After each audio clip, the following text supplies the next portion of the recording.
so soon dissolve like snow. The sun forbear to shine, but God who called me here below will be forever mine, will be forever mine.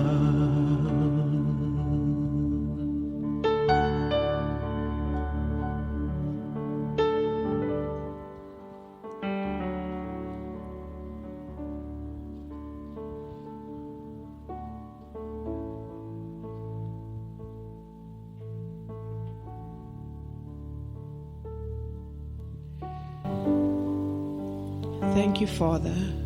Here, ons kom sê dankie vanoggend. Here, dat ons in soveel vryheid U mag aanbid. Dis 'n voorreg, Here. Dis nie iets wat ons moet doen nie, dis iets wat ons die voorreg het om te doen. We don't have to do it, Lord, we get to do it. Here, dat ons in U teenwoordigheid en die teenwoordigheid van broers en susters kan oor een ding saamstem. En dis jou heiligheid. Dis jou teenwoordigheid, dis jou getrouheid. Al is ons nie getrou nie, al is ons nie, geloof nie sterk nie, U woord sê, U is nog getrou, want U kan nie ontken wie U is nie. You cannot deny who you are, Lord. And I want to thank you this morning that as we sit in your word, Lord, that eyes will see and ears will hear what the Spirit of the Lord wants to say, Father. Ons verwagting is nie op 'n mens, Here, ons verwagting is op U. Ons weet, U het ons bymekaar gemaak vir oggend, want U het 'n boodskap vir ons harte. 'n Verlossing vir ons harte. 'n Vrymaking, nie net om vry te kom nie, Here, maar om vry te bly. En daarvoor is ons dankbaar en ons het 'n verwagting, Here, maar is 100% op U. Ons prys U naam vir hierdie huis en die voorreg wat ek het, Here, om U hart te deel in U eie huis. In Jesus naam. Amen. Daar sy. Dankbaar vir julle wat nie bang is vir die koue nie. Ja, dis 'n gehoorsaamheid en 'n opoffering om op te staan en na die huis van die Here toe te kom. Ek dink, ek sê dit baie ook, omdat ons met die Here groot geword het, baie keer kan ons hom net vanselfsprekend vat. Ons raak nie altyd nog dors en honger vir die Here en sy teenwoordigheid en sy woord nie. Die woord praat, like a deer pants for the water.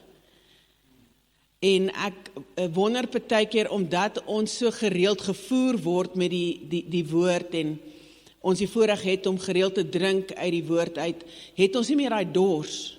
Ons het nie meer die opgewondenheid oor die Here nie. Soos wat ek baie keer sal buiteland beleef, as ek in ander lande kom en hulle het nie met die Here groot geword nie, of hulle het nie met doktrine groot geword, of vooropgestelde idees, om net weer op daai plek te kan kom en te sê, Here, mag ons U nooit vir vanselfsprekend neem nie.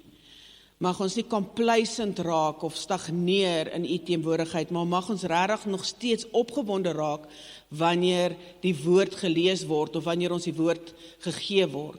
Ek dink ook deur sosiale media het ons soveel toegang na teachers en teachings dat ons baie keer kan meer opgewonde raak oor 'n oom Angus of 'n Tannie Joyce as wat ons doen oor Jesus. En my gebed is regtig elke dag dat ons daai behoefte en begeerte in ons hart het om op te sit as Jesus praat. En te luister as die Here met ons minister deur sy woord. En daar's baie plekke waar ek sal gaan bedien in boeregemeenskappe waar as die woord gelees word in sekere konteks sal hulle opstaan. Of as daar nog gebid word wat hulle nog opstaan. En ek sê nie jy moet nou vanoggend opstaan nie, maar dat jou hart sal opstaan in die teenwoordigheid van die Here vanoggend en te sê, ek het baie meer ag vir wat die Here sê is wat ek het vir die instrument wat die woord bring. Ons is lief vir die diensknegte in die Here, maar ons moet altyd die Here ons grootste hartsbegeerte maak. En ja, my gebed is dat ons as 'n land en as 'n volk dit nie sal verloor nie. So vanoggend wil ek bietjie met julle praat oor die hart wat in 'n tronk kan wees, al is die liggaam in verlossing.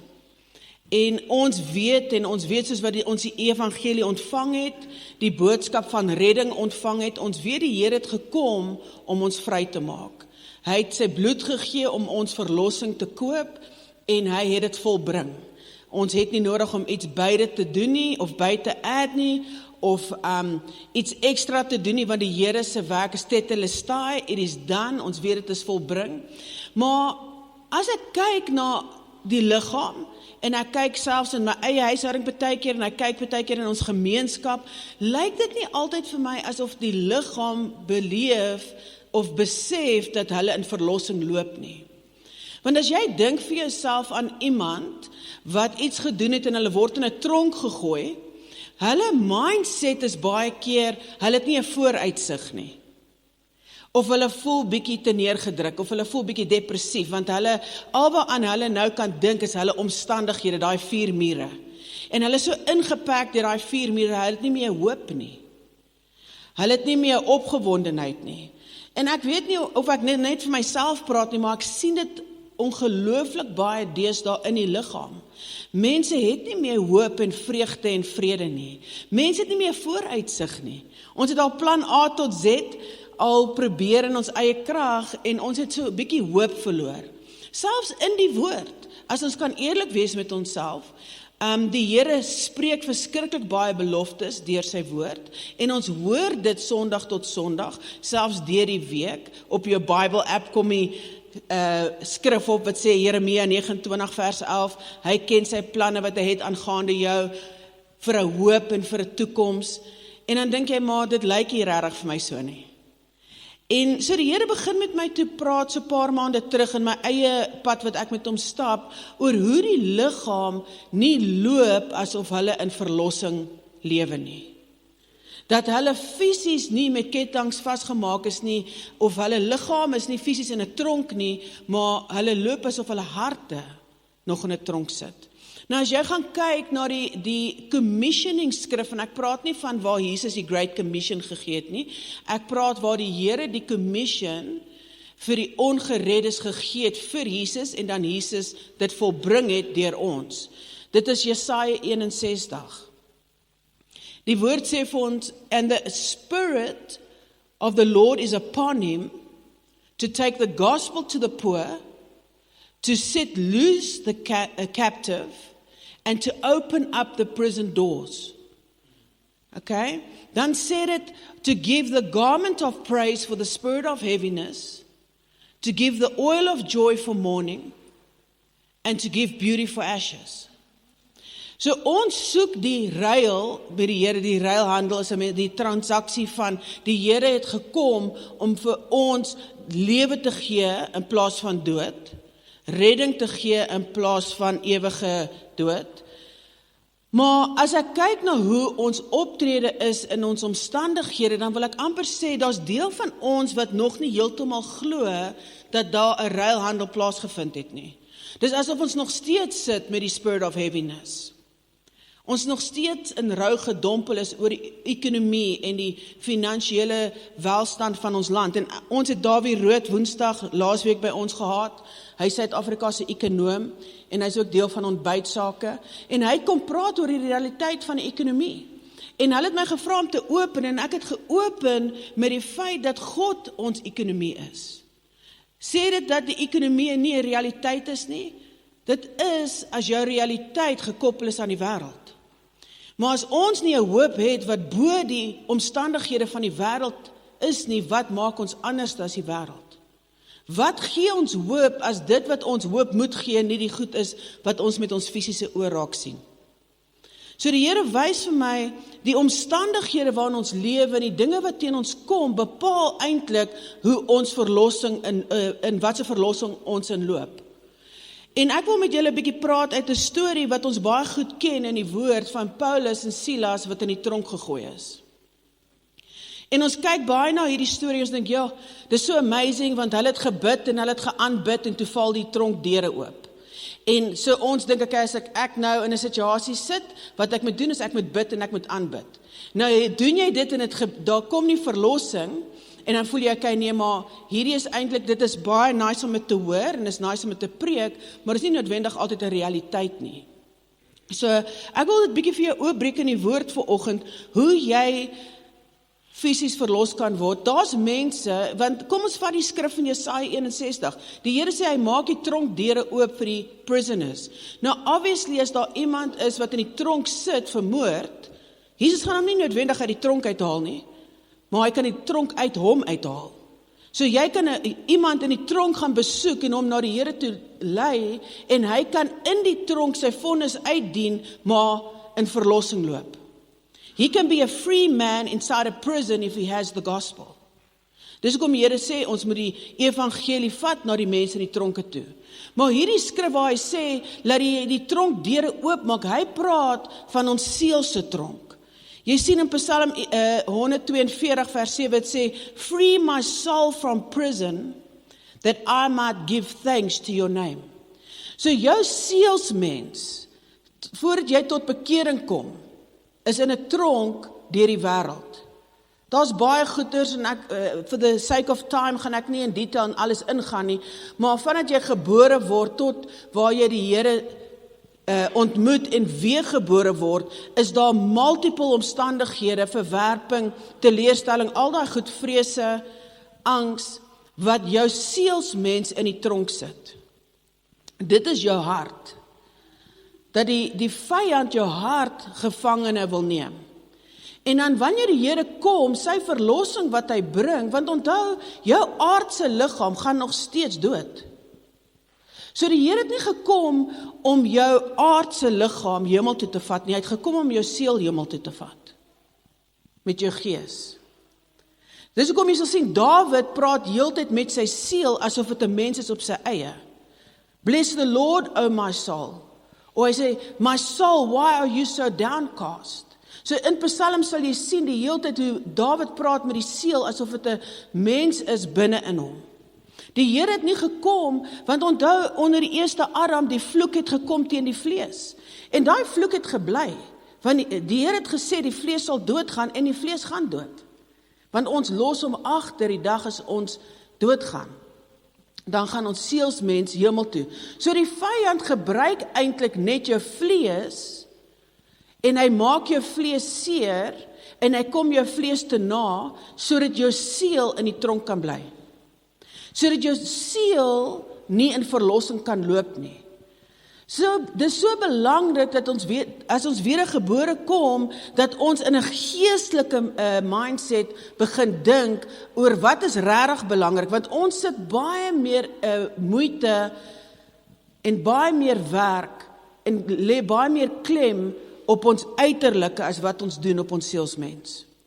Soos ek sê, ons kan kerk toe kom en ons kan lag en ons kan gesels, maar ons kan huis toe gaan en die vreugde kan ons los die oomblik wat ons by daai deur uitstap. Want jy kan in jou fisiese mens vir mense verlos lyk. Maar baie keer as jy die mense in jou eie huis vra, loop mamma in verlossing, dan gaan hulle dalk sê, mamma is baie depressief. Mamma lag nie meer nie. Mamma en pappa bid nie meer nie. So baie keer in ons eie huishouding kan 'n mens kom kyk en sê, okay, maar hoe lyk jou verlossing? Is jou verlossing afhanklik van wat met jou vlees gebeur? Of is jou verlossing volbring oor wat in die gees gebeur het? So hier's Paulus en Silas en hulle is besig om die evangelie te verkondig in hierdie dorp en daar kom 'n vrou en sy profeteer oor hulle en hy dryf die demoon uit haar uit en so maak hy die inkomste van daai dorp maak hy dood. En die mense begin hulle vervolg. Hulle skeer hulle klere en hulle begin hulle met swepe slaan. Nou imagine vir jouself, jy weet as jy jou klein toon stamp. Hy kan die kleinste deel van jou liggaam wees, maar jou hele liggaam is bewus van daai pyn. As jy jou toon teen 'n trollie, ek weet nie hoekom stamp ek my tone altyd teen die trollies, maar maak jy saak hoe besig jy is bewus van daai pyn. Nou imagine vir jouself om met 'n sweep geslaan te word. Hoe is dit moontlik dat alles van wat jy is en wie jy is nie gefokus op die pyn waardeur jy gaan nie? Nou vat ons hierdie 2 mans en hulle is in pyn, hulle is humiliated want hulle is uitgetrek uit hulle klere uit in die middel van die dorp. En hier word hulle tronk toe gevat en hulle het letterlik niks verkeerd gedoen nie. So ek gaan dit bietjie vir julle lees. Dis Handelinge 16, somme van vers 22. A mob quickly formed against Paul and Silas, and the city officials ordered them stripped down, beaten with wooden rods.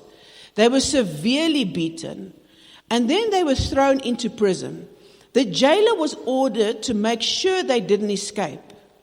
So the jailer put them into the inner dungeon and clamped their feet in stocks. Soos dat ek hierdie deel lees, sê die Here vir my, vra die Here die volgende vir my, waar sit jou hart? Ek sê, Here, hy is binne in my bors. En die Here sê, maar agter wat sit hy? En die Here sê, ek sê vir die Here, my ribbes. En hy sê, lyk dit nie soos tronkdeure nie. En sien, die Here het gekom en hy die hart beskerm deur die ribbes, want dis die enigste orgaan, dat as dit nie meer daar is nie, jy nie meer kan lewe nie. Selfs jou brein kan dood wees en jou hart kan jou aan die lewe hou. En die Here wys vir my, dis hoekom hy sê in sy woord, above all else, guard your heart, because all the issues of life flow from it. Sien, jou hele lewe word bepaal uit die toestand van jou hart, en dis hoekom die woord ook sê, you prosper as your soul prospers. So jou prosperity en die welstand van jou lewe is nie bepaal deur wat in jou bank is, of die promosie by die werk, of is dit goed gaan in jou huwelik, of as jou kinders A-span kry, of 89% kry, maar ons het ons welstand aan sulke goed gekoppel. Ons koppel ons welstand en ons prosperity op die ekonomie, en die goeders wat ons vlees raak. Maar die Here kom en hy sê, jou welstand is bepaal deur die toestand van jou sielsmens. So as dit goed gaan met jou siel, gaan dit goed met jou. So nou word hulle in die innermost prison ingegooi. So dis in die diepste deel van die prison, hulle noem dit 'n dungeon. Daai dungeon was nie soos wat ons tronke vandag ken nie, met 'n bed en 'n TV nie. Daai dungeon is letterlik 'n grot.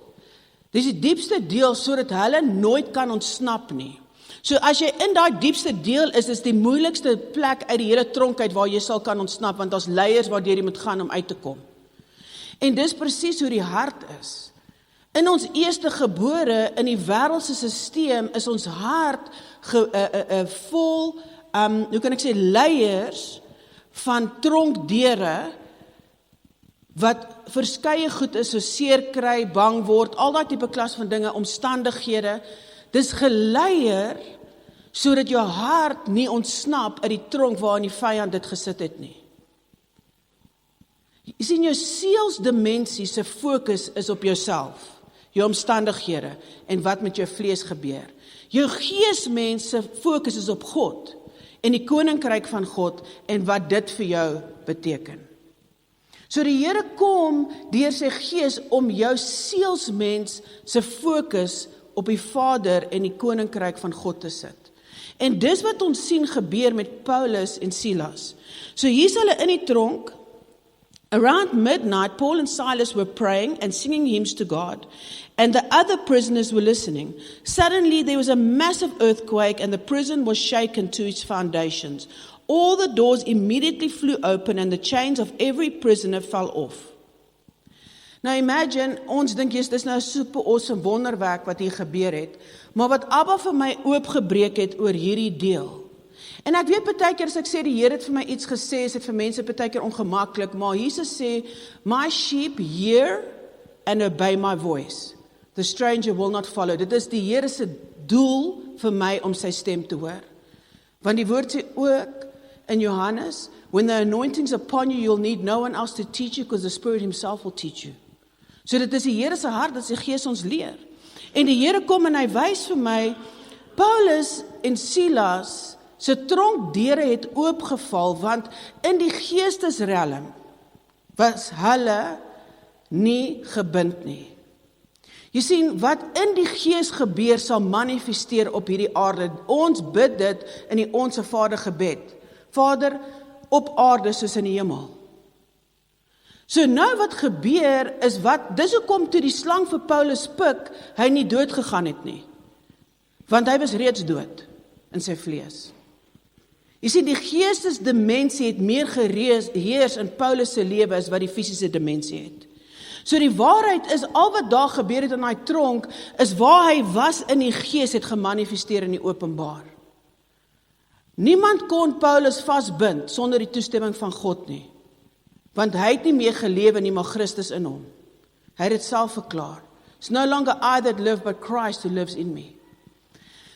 En die Here wys vir my wat daar gebeur het, is hy bid en aanbid, want sy oë is nie op sy omstandighede nie. Paulus self skryf in die woord, I can glory in my tribulations, because my eyes are not on the things that are seen, but the things that are unseen. Onthou toe hy blind gaan vir 3 dae? Toe Ananias vir hom kom bid, toe val die skubbe af. Toe Paulus daar begin sien, toe begin hy uit die gees uit sien. Dit beteken nie hy het 'n gees geword nie, dit beteken sy siening het geestelik geword. So hy het sy omstandighede nie meer raak gesien uit die fisiese dimensie nie. Anders het Paulus daar gesit en huil. Hy's in 'n koue tronk, hy's vasgeboei, niemand bring vir hom salf vir sy bloeiende sere. Hy's kaal uitgetrek. Nou as jy dink om jou toon te stamp, jou hele liggaam is bewus van dit. Hoe is dit menslik moontlik? Want dit klink baie geestelik om dit te sê. As jy seer het, bid en aanbid. Die realiteit is, as jy iemand afstaan aan die dood, die laaste ding wat jy wil doen is aanbid. So dan moet iets wees, dan moet 'n sleutel hierin wees vir ons, om bo ons omstandighede nog steeds meer bewus te wees van God se koninkryk, as wat om ons aangaan, en wat teen ons kom. En nou sê dit, so nou het hy, hulle het gebid en aanbid, en die tronkdeure het oopgeval. Suddenly there was a massive earthquake, prison was shaken to its foundations, all the doors immediately flew open and the chains of every prisoner fell off. The jailer woke up to see the prison doors wide open. He assumed the prisoners had escaped, so he drew his sword to kill himself. But Paul shouted to him, "Stop, don't kill yourself, we are all here." Now imagine, dis nou net ek. As ek sit in 'n tronk en daai deure gaan oop, ek's halfpad Belfast toe van, verstaan jy, die volgende 6 minute as jy my soek, is ek nie meer in daai tronk nie. Maar Paulus se eerste denke is nie om te ontsnap nie. Hoekom? Want hy's vry. Paulus se denke is, hoekom het God my hier laat kom? Hoekom het God dit toegelaat dat ek in 'n tronk moet wees? Jy sien, ons is meer om uit ons omstandighede uit te kom as wat ons die Here wil vra, maar Here, hoekom laat U hierdie omstandighede toe? En hoekom is ek in hierdie omstandighede in die eerste plek? Hoe kan ek die hemel aarde toe bring binne in hierdie omstandighede? Jy sien, die Christen se hart moenie wees om te ontsnap van swaar kry af nie, want hy sê, to partake in my glory, you need to partake in my sufferings. Maar ons wil so graag glo dat daar nie swaar kry gaan wees nie. Maar Petrus sê, hoekom wanneer jy swaar kry, voel dit, gaan jy aan asof iets vreemds met jou gebeur? Met ander woorde, hy sê, die evangelie het gesê, jy sal swaar kry. Dis nie te sê, God wil nie hê dit moet met ons goed gaan nie. Maar ons moet nie geskok wees wanneer dit nie met ons goed gaan nie. Okay? So nou sê hy, the jailer woke up to see, so nou wil hierdie ou homself doodmaak, want hierdie ouens is vry, of hulle is verlos, en nou weet hulle gaan vir hom kom, want hoe het hierdie ding gebeur? But Paul shouted to him, "Stop, don't kill yourself, we are all here." The jailer called for lights and ran to the dungeon and fell down trembling before Paul and Silas. Then he brought them out and asked, "Sirs, what must I do to be saved?" Sien, die hoofrede hoekom die Here jou in die tronk hou, is nie net vir jou verlossing nie, maar dit is sodat mense deur jou lewe nie verlossing kry nie. As die vyand jou oë op jouself kan hou, sal jy nooit op 'n plek kom waar jy lewe vir iemand behalwe jouself nie. Jy sien, in die hele kraks van Christendom is there's no greater love than to lay your life down for a friend. Maar die vyand gebruik ons omstandighede om in ons oë te laat internaliseer op alles wat met ons en teen ons gebeur, dat ons nooit op 'n plek kom waar die Here deur ons vir iemand anders iets kan beteken nie. Al wat die vyand in belang stel, nie jou geld nie, nie jou gesondheid nie, nie jou enigiets nie, hy stel belang dat jy nooit Jesus verteenwoordig op hierdie aarde nie. Hy het gekom teen die Christen, sodat die openbaring van die Seun van God nooit deur ons plaasvind nie. So jy kan tot kerk toe gaan, jy kan al die kerk goed doen, solank soos wat mense nie Jesus in jou sien nie. En verlossing het gekom, sodat mense Jesus in ons kan sien. Sodat wanneer omstandighede ons druk, jy weet soos wat hulle lemoen druk, kom daar lemoensap uit. Wat gebeur as hulle 'n Christen druk? Christus is veronderstel om uit te kom. So now, the jailer called for the lights. Okay, believe in the Lord. So nou vra hy, wat kan ek doen om gered te word? Kyk, hoe is dit nie, hoorie so, kan ek asseblief gou vir jou water kry, kan ek jou gou skoonmaak, kan ek vir jou klere gee, kan ek vir jou kos gee? En Paulus ook nie, sê, hoorie so, voordat ons verder praat, kan jy asseblief net vir my 'n bietjie water of kos of klere bring? Hier is daar geen klem wat gelê word op fisiese omstandighede nie. Hierdie is 'n konings transaction. Heaven is coming to earth in this transaction. In die midde van pyn en lyding. So nou kom dit sê, en hulle sê, they replied, believe in the Lord Jesus and you will be saved, along with everyone in your household. They shared the word of the Lord with him and with all who lived in his household. Even at that hour of the night, the jailer then cared for them and washed their wounds. Jy weet, wanneer ons deur goed gaan, die laaste ding wat ons wil doen is gee. En ek is nie besig om 'n offerhande in te neem nie. Ek praat van onsself. Wanneer jy deur seer gaan, die laaste ding wat jy wil doen is die mense wat jou seer gemaak het lief te hê. Of om genade te wys. Of om liefde te wys. Of vergifnis. Of enige een van die vrug van die Gees. Jy sien, en die vyand weet dit, so al wat hy moet doen is hy met jou vlees knyp. Hy met jou in jou vlees, dis presies wat met Job gebeur het. Hy val al Job se goed aan en Job is nog steeds in aanbidding. Wat doen hy? Kom vir sy gesondheid. Hy gee vir hom iets wat sy vlees verskriklik seer maak, fisies.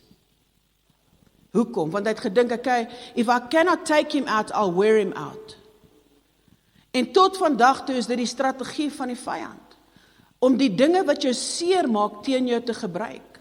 Daai pyn wat jy gegaan het. God is nie, he's not indifferent to pain. Die Here besef ons gaan deur moeilike goed. Die Here weet is nie maklik nie. Hy weet dit want hy was in die vlees op hierdie aarde. En hy's deur erger as enige Christen ooit sal deurgaan. Sy vlees is die ergste gekneus en gecrush. En dis hoekom hy waardig gevind was om hierdie van ons te verwag. Dat ons vlees ook deur swaar kry sal gaan, maar in die midde van dit ons die Here sal kan verheerlik. En dan sê hy, then he and everyone in his household were immediately baptized. He brought them into his house and set a meal before them, and him and his entire household rejoiced because they all believed in God. En dit is wat ek vanoggend met julle wil los. As jy gaan toelaat dat dit wat in jou lewe gebeur, teen jou en om jou, bepaal in wat se verlossing jy loop, dan was die sterfte van Jesus Christus verniet. Die Here het nie gesterf en gesê, sodat jy nooit sal swaar kry nie.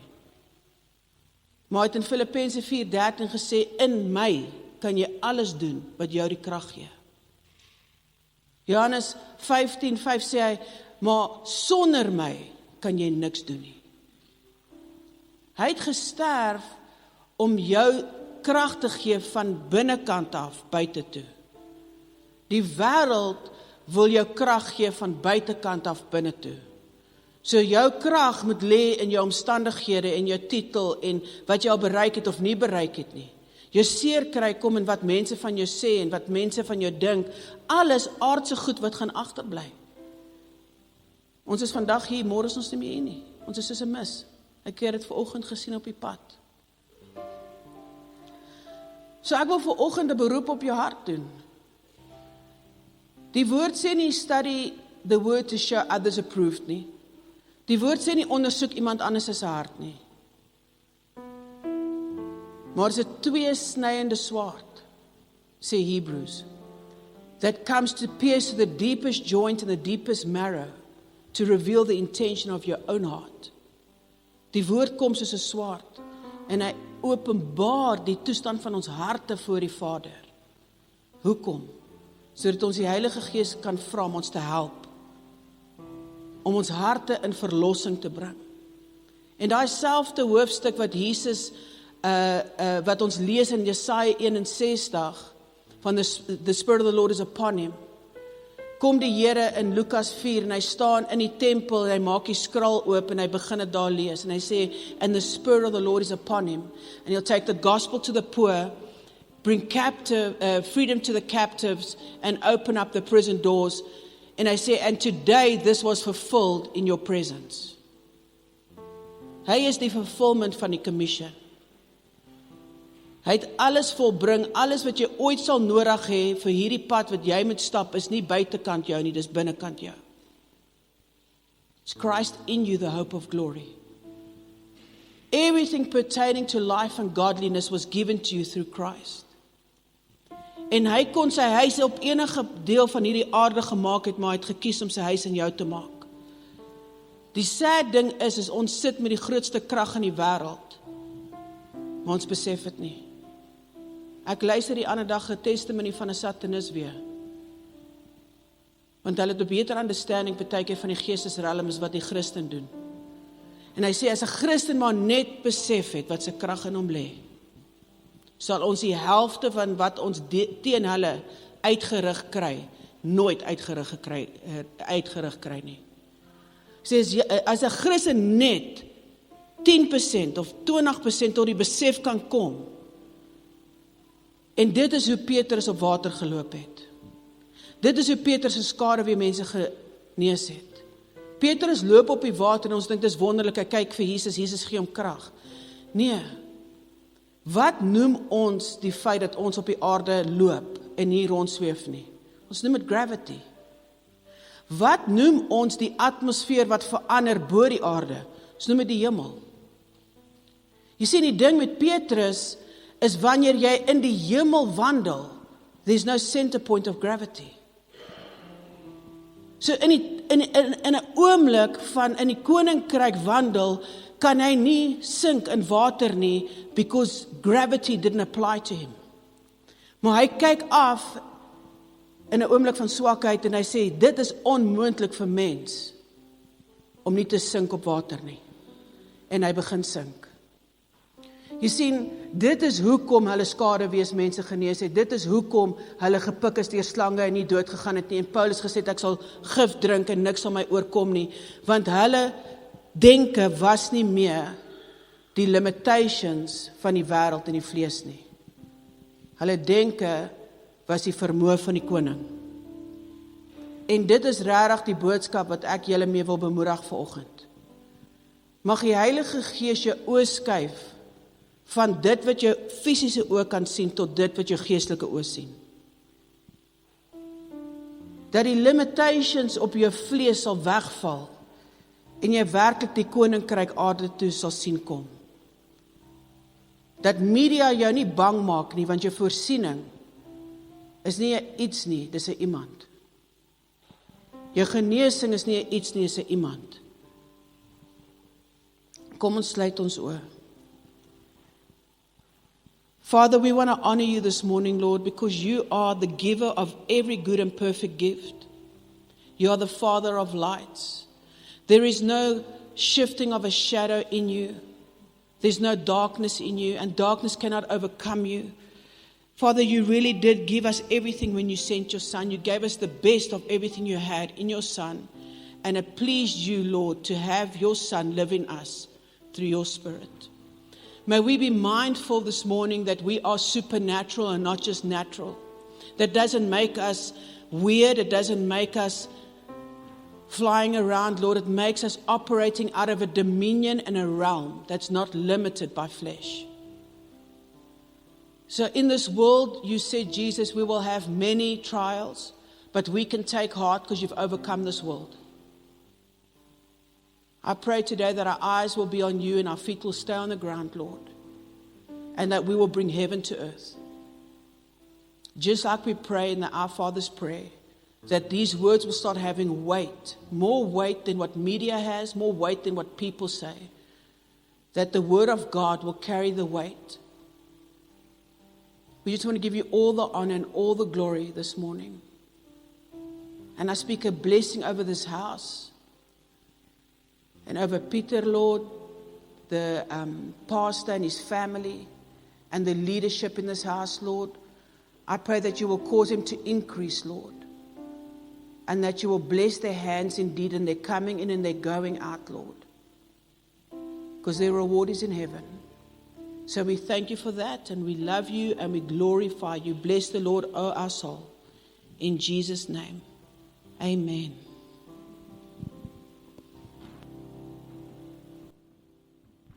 Ons gaan 'n lied saam sing.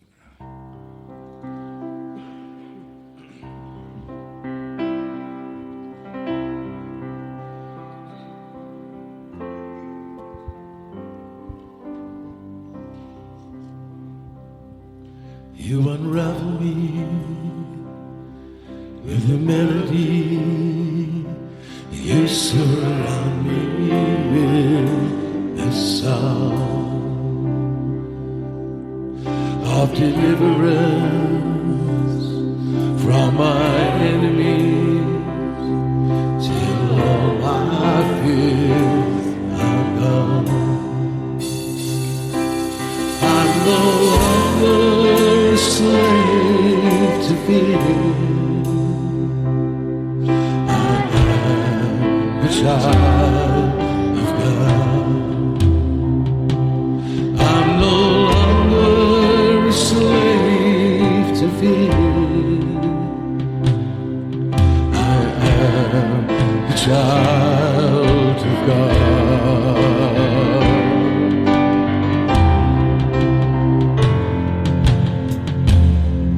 From my mother's womb, you've chosen me. Love has called my name. I've been born again into your family. Your love flows through my veins. I'm no longer a slave to fear. I am a child of God. I'm no longer a slave to fear.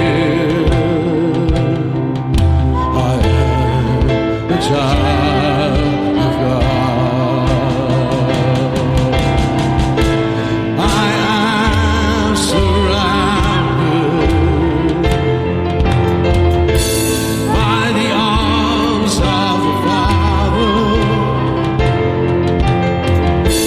I am surrounded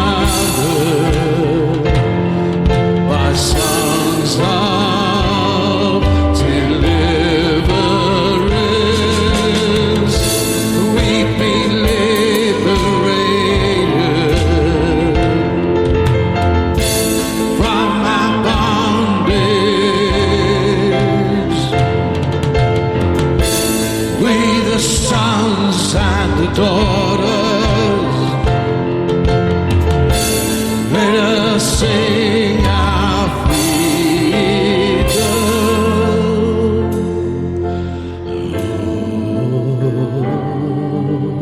Oh, oh, oh, oh.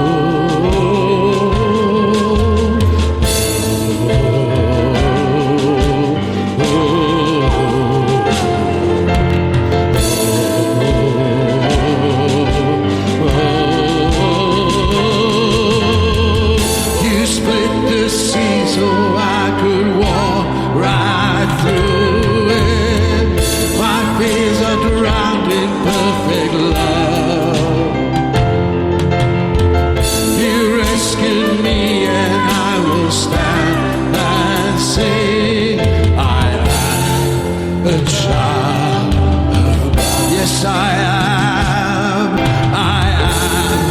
a child of God. I am a child of God. I'm no longer a slave to fear. I am a child of God. I'm no longer a slave to fear. I am a child of God.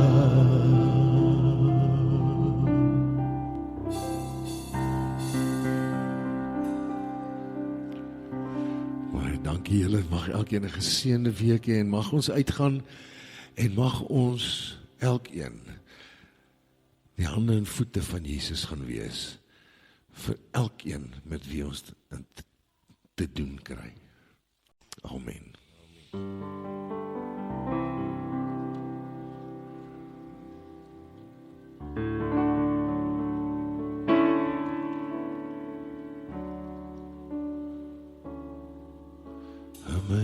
Amazing grace, how sweet the sound that saved a wretch like me. I once was lost, but now I'm found. Was blind, but now